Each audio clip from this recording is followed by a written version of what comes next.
Alright, what's going on, guys? Today I'm doing a review on my 2019 Polaris Scrambler 850. I got it about a week, 2-3 weeks ago.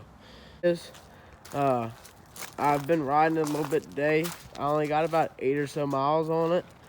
I went and rode it somewhere today, really trying to break in the belt, because with these bikes, the first 25 miles or so, you have to be easy with it, so the belt will last longer.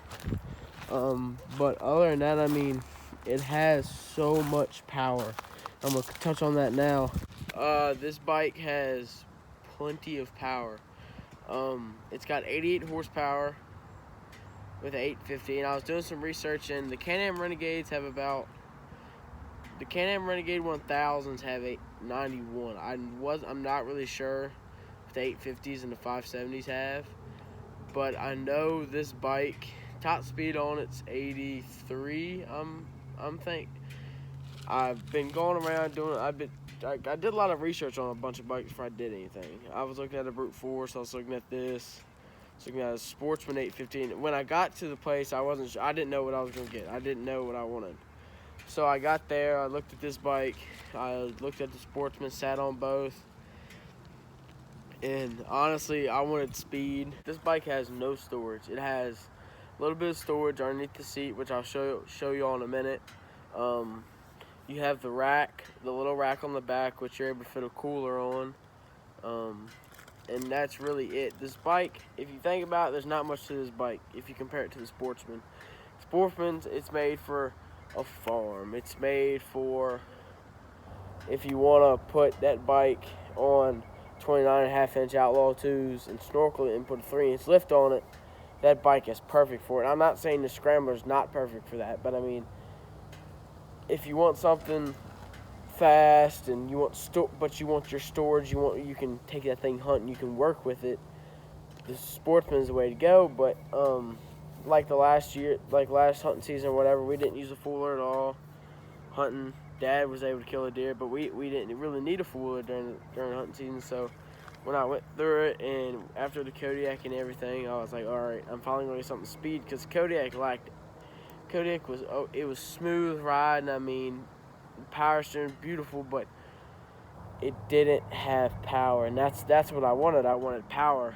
And after I got the Scrambler, I realized this bike had probably way more power than I should have, because I'm kind of known for pedal to the metal. I mean, when I want to go fast, I'll go fast, and no doubts about it, no questions, I'm gonna go fast. And so when I got this bike, I brought it home.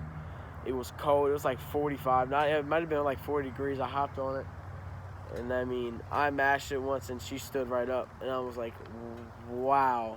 And the power delivery on these bikes is ridiculous. It's quick, it's snappy. I did seen it, because have seen when it's colder outside and you try to start this bike up, you have to let these bikes warm up. If you don't let these bikes warm up, it's going to spitter, it's going to spat.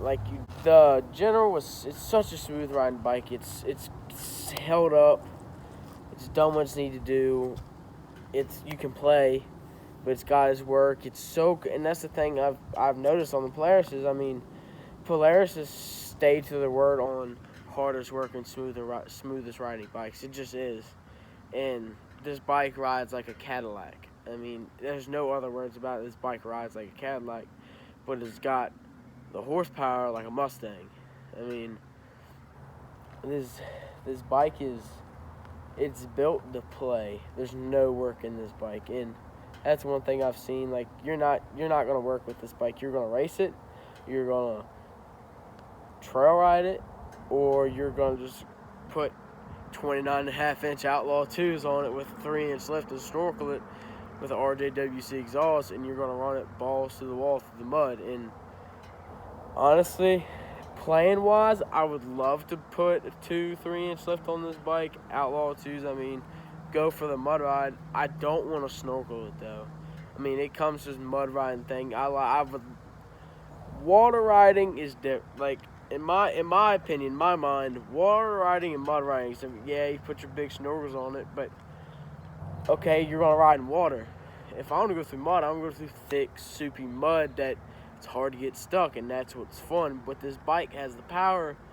You put them 29.5-inch Outlaws with big mud tires like Zilla. Well, Zilla's not that big, but I mean, like say Terminators or Outlaw 3s, or I mean, Silverbacks, anything like that. This bike has the power to turn them, which I like that.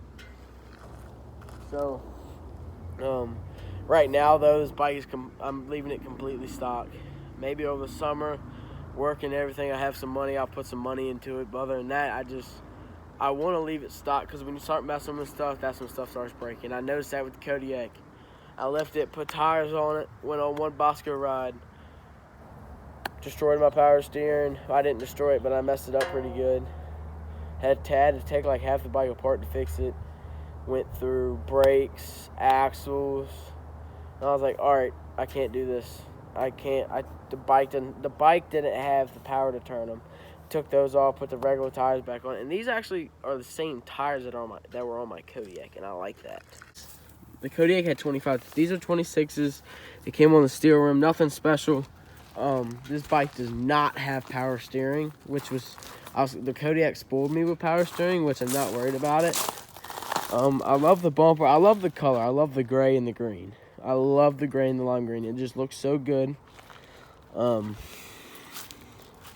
mean, it doesn't have Fox shocks, nothing fancy, but I mean, this bike, you look at it, it's all motor and a little bit of plastic. It does have a hitch receiver. And I like it having a hitch receiver if I want to pull a trail or anything like that. Then here's your rack.